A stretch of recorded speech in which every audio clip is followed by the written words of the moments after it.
नमस्कार. आकाशा मराठी न्यूजमध्ये आपल्या सर्वांचं स्वागत आहे. समाजकारणासाठी निवडणूक लढवण्याची इच्छा मधुकर गिरगावकर.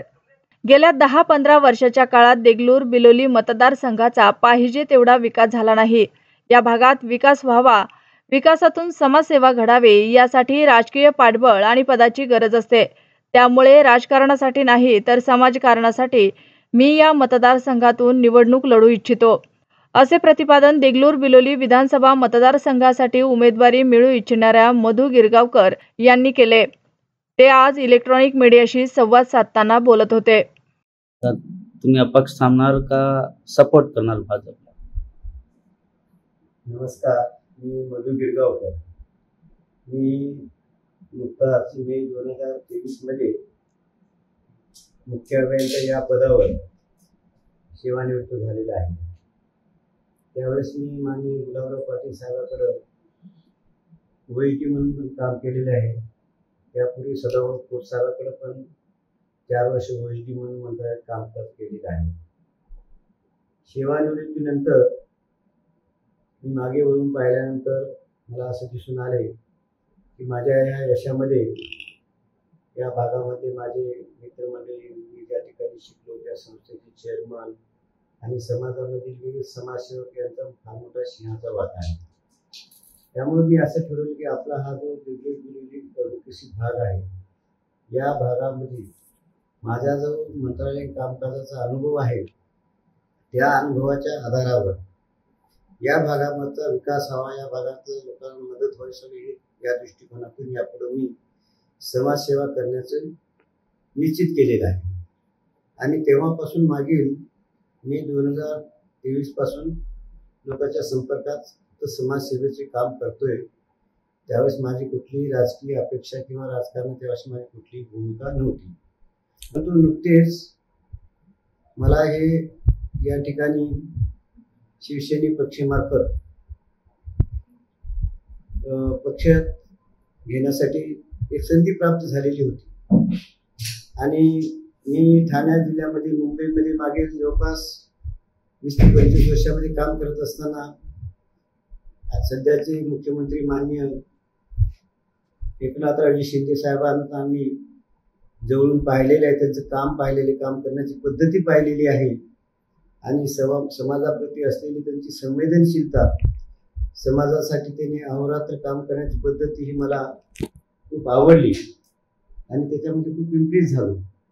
त्यामुळं निश्चितपणे ते विचार करून मी मागच्या 29 तारखेला शिवसेना पक्षामध्ये मी जाहीर प्रवेश केलेला आहे. परंतु तुम्ही जे विचारता आता की जागा भाजपला सुटेल का शिवसेनेला सुटेल किंवा अपेक्ष सुटेल, तर याबाबत मला एवढं सांगू इच्छितो की मला समाजसेवा करायची आहे. कुठली राजकीय फार मोठी अपेक्षा नाही आहे. परंतु मला शिंदे गटाकडून जर मला संधी मिळाली उमेदवारीची, तर मी निश्चितपणे या पक्षामार्फत निवडणुकीला उभा टाकण्यासाठी तयार आहे. राजनीतीमध्ये करण्यासाठी मी इथं उभा नाही, परंतु समाज करण्यासाठी राजनीतीची आवश्यकता आहे. आणि मी आता म्हणल्याप्रमाणे मागील जवळपास 15 वर्षामध्ये जे 3 वेळेस निवडणुका झाल्या, त्यामध्ये जे आता तुम्ही नाव घेतले ते आमदार होते, त्यांनी काय काम केलं, काय काम केलं नाही, याबद्दल मी मुळीच त्यांच्यावर काही भाष्य करण्याची माझी इच्छा नाही. परंतु जे काही प्रश्न आहेत ते व्हायला पाहिजेत, ही लोकांची अपेक्षा आहे, ती झालेली नाही. त्या लोकांच्या इच्छा, आकांक्षा ज्या आहेत पूर्ण करण्यासाठी मी निश्चित प्रयत्न करेन. आणि मी मागील 1.5 वर्षापासून जे काम करत आहे, जे लोक दिसत आहेत, दाखवत आहेत, आता तुम्ही जसं म्हणलात की मी शासकीय अधिकारी म्हणून काम केलेले आहे. आम्हाला फार बोलायची सवय नाही. जे काय असेल आधी करून दाखवायचं आणि केले तेच दाखवायचं. पुढे काय करणार आहे हे फारसं त्याच्यावर आम्ही भाष्य करणार नाही. पण निश्चित जे काही देगलूर बिलोलीबद्दल सर्वसामान्य जनतेच्या इच्छा, आकांक्षा किंवा स्वप्न असतात येणाऱ्या भावी पिढीसाठी, येणाऱ्या 2-3 पिढीसाठी, कायमस्वरूपी आपल्या भागामध्ये काहीतरी व्यवस्थापन, नियोजन, आर्थिक सामाजिक दृष्टिकोनातून जे काही अपेक्षा असतील ते निश्चित पूर्ण करण्याचा प्रयत्न करणार आणि मला वाटते जनता या बाबतीमध्ये ते एकमेकाशी कम्पेअर करूनच ते समर्थ अशा सक्षम अशा उमेदवाराला निवडून देतील अशी मला खात्री वाटते. शिंदे गट म्हणजे शिवसेना आणि भाजप व त्यासोबतच रयत क्रांती संघटना, महादेव जानकर साहेबांचे राष्ट्रीय समाज पक्ष व इतर पक्ष हे महायुतीमध्ये आहेत. तर तुम्ही म्हणता तसं महायुतीमध्ये ही जागा कोणत्याही पक्षाला सुटण्याची शक्यता नाकारता येत नाही. परंतु नुकतेच काही लोकांनी बोललेलं आहे, शिंदे गटाच्या संपर्क प्रमुखांनी सांगितलेले की 95 पासून ही जागा शिवसेनेमार्फतच लढवली जाते. अगदी सुरुवातीला गहिनीनाथ महाराजापासून ते नवीन कॉन्स्टिट्यूशन फॉर्म झाल्यापासून 2009, 14 आणि 2019 या विधानसभामध्ये सुद्धा युतीमध्ये ही जागा शिवसेनेमार्फतच लढवली गेलेली आहे.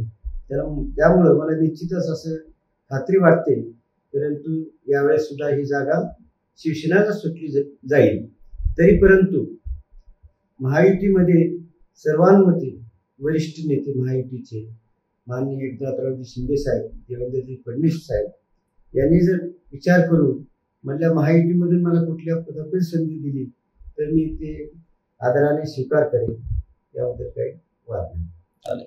लोकांमध्ये निश्चितच मुळातच मी या भागाचा देगलूर बिलोलीचा भूमिपुत्र आहे. सदोळ हे माझे गाव आहे. जरी मागील 33 वर्षामध्ये वेगवेगळ्या भागामध्ये राज्याच्या मी काम केलेलं आहे आणि वेगवेगळ्या राज्यामध्ये सुद्धा फिरून आलेले, वेगवेगळ्या देशातून फिरून आलेलं आहे. पण हे पाहत असताना जेव्हा मी माझ्या गावाकडं, माझ्या तालुक्याकडे वळून पाहतो तर 40 वर्षापूर्वीचा जो माझा तालुका आहे तो आजही तसाच अवलंबित आहे. त्या मानाने इतर राज्यामध्ये, इतर देशामध्ये खूप प्रगती झालेली आहे. पण वास्तविक पाहता आपला हा भाग जो आहे गोदावरी, मांजरा, मन्याड, लेंडी यासारखा सुपीक प्रदेश आहे. येथे नैसर्गिक खूप मोठी साधन संपत्ती अवेलेबल आहे आणि या आधारावर खूप मोठे उद्योग, व्यापार येथे निर्माण होण्यासाठी खूप परत संधी आहे, परंतु ते तशी निर्माण झालेली नाही. त्यामुळे या ठिकाणी मोठ्या प्रमाणावर मागील 20-25 वर्षात सुशिक्षित वर्ग तयार झालेले आहे शिकून, पण त्यांच्या हाताला काम मिळत नाही. त्यामुळे ते पुणे, मुंबई, हैदराबाद या ठिकाणी स्थलांतरित होतात. ज्यांच्याकडे इथं फार काही थोडंफार काम करणारी इच्छा आहे त्यांना काम नाही आणि त्याच्यामुळे फार मोठी लोकांमध्ये नैराश्य सुद्धा निर्माण झालेले आहे. नैराश्य म्हणून मोठी व्यसनाधीनता वाढलेली आहे. तर ही सगळ्यात मोठी समस्या आहे आणि हे करत असताना ह्या समस्येचा उपाय म्हणून मी मागे सुरुवातीला आल्यापासून म्हणत होतो मला समाज करायचा आहे, अनुभवाच्या माध्यमातून काम करायचं आहे. त्या अनुषंगाने मी बिलोली येथे MIDC साठी प्रयत्न करत होतो आणि नुकतीच आता त्या ठिकाणी माझे मित्र बालाजी पाटील खतगावकर साहेब हे राज्याचे मुख्यमंत्री यांचे खाजगी सचिव आहेत. त्यांच्या मार्गदर्शनाखालीच काम करतोय. त्यांच्या मार्गदर्शनाखाली, त्यांच्या सहकार्यामुळं त्या ठिकाणी आज आपल्याला MIDC मंजूर झालेली दिसून येईल आणि लवकरच येत्या काळामध्ये भव्य अशी MIDC त्या ठिकाणी उभारली जाईल. त्याचप्रमाणे सगरोळी फाटा ती गुंडलवाडी रस्ता, हा रस्ता माझी 40 वर्षापासून मागणी आहे, परंतु त्या भागामधल्या लोकांना शेतीला सुद्धा रस्ता नव्हता, पण तो रस्ता होत नव्हता.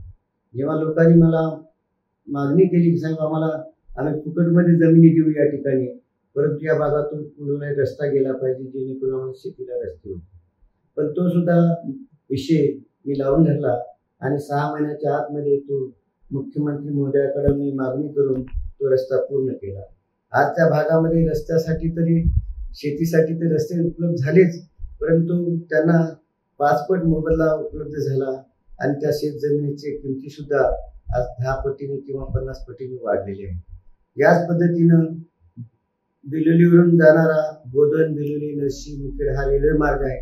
यासाठी सुद्धा माननीय मुख्यमंत्र्यांकडे मी मागणी केलेली आहे आणि त्याचं सर्वेक्षणाचं काम नुकतंच सुरू झालेलं आहे. आपल्या बिलोली, देगलूर आणि बिलोलीसाठी जे इरिगेशनसाठी अतिशय संजीवनी ठरणारी आपले लेंडी प्रकल्प आहे, तो पूर्ण होणं गरजेचं आहे. या बाबतीत माननीय उपमुख्यमंत्र्यांकडे मी स्वतः माननीय खासदार साहेबांसोबत आणि इतर त्या कृती समितीसोबत बैठका लावून आणि बालाजी पाटील खतगावकर यांच्या माध्यमातून मुख्यमंत्र्यांकडे पाठपुरावा करून तोही देगडी प्रकल्पाचं काम जे आहे ते लवकरच मार्गी लागेल आणि लवकरच पूर्णत्वास येईल. यासारखे या भागामध्ये अनेक विषय आहेत, जे की उदगीरवरून येणारा उदगीर, रावी, मुक्रांबा, देगलूर, आदमपूर, खतगाव, सदरोळी ते आंध्र प्रदेश, तेलंगणामध्ये जाणारा राष्ट्रीय महामार्ग त्याची निविदा निघालेली आहे. यासारखे जे अनेक विषय आहेत तिथे आम्ही लवकरात लवकर आणि आमचा जो अनुभव आहे, आपल्या ज्या ओळखी आहेत आणि त्या माध्यमातून आम्ही पूर्ण करण्याचा प्रयत्न करू. त्यासोबत महिलाचे प्रश्न आहेत, युवकाचे प्रश्न आहेत, वयोवृद्ध व्यक्तीचे प्रश्न आहेत, हे सगळे प्रश्न आहेत.